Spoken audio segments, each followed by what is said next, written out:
Indigenous leaders are calling on the government not to give up on the push for constitutional recognition and a voice to Parliament.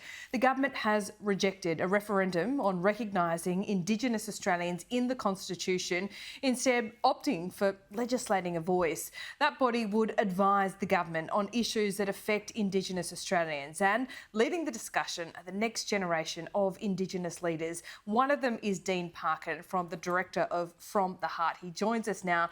Dean Parkin, thanks so much. You're alive there from Canberra for us this morning. How does it feel being in Canberra? Do you feel like sometimes you're banging your head against a brick wall, or are they getting the message? Oh, I think people are really starting to hear the message very strongly, and it's not just us that are actively involved in the campaign. I think the message is coming through from Australians from all walks of life that fundamentally what's been proposed from the Uluru Statement from the Heart is a very fair and a practical reform. And the conversations that we're having here are actually very encouraging. So from our perspective, we think that is really starting to cut through. Take us back to, the bare bones of this, the statement from the heart. Do you think it's something the Australian public can and will accept? And what will it do for Indigenous people? Well, firstly, the really important thing about a voice and having a voice enshrined in the Constitution is making sure that those people that are in communities that live the issues day in, day out, that understand them better than anybody else, better than me, better than the politicians here in Canberra, better than anybody else, making sure that their voices are centred in this process. We need to bring their voices closer to the democracy, closer to the bureaucracy, to make sure that decisions that are made about them actually are going to work. We've seen more than 10 years now of failure of closing the gap, and in large part that is because there's been top-down decision-making and issues not being addressed properly. So the idea of a voice is very, very simple. Let's bring our experts. Like we have through COVID, we've listened to the experts, and governments have worked really, really closely with the experts to come up with really good policy.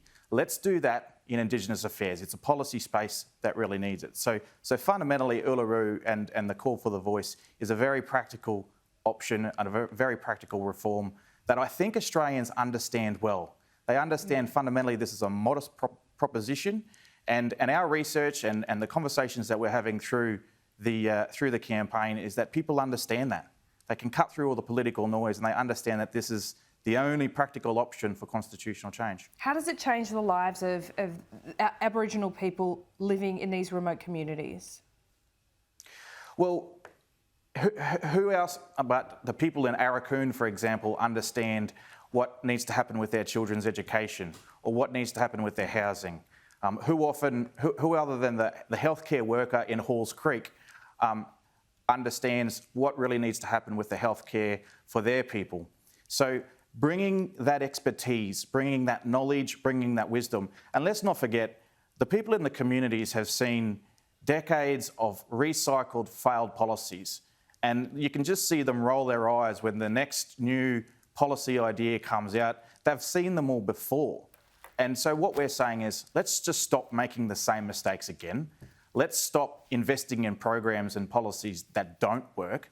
And let's bring those experts closer to the decision-making. This is something that will actually empower the decision-makers here in Canberra and other places. It shouldn't be seen as extra work. It should be seen as a resource that helps better laws and better policies being made.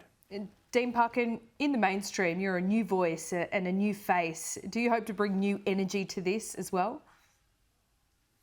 I think we need all of it. I think we need our established leaders who have shown us the way for many, many years. I continue to learn from them.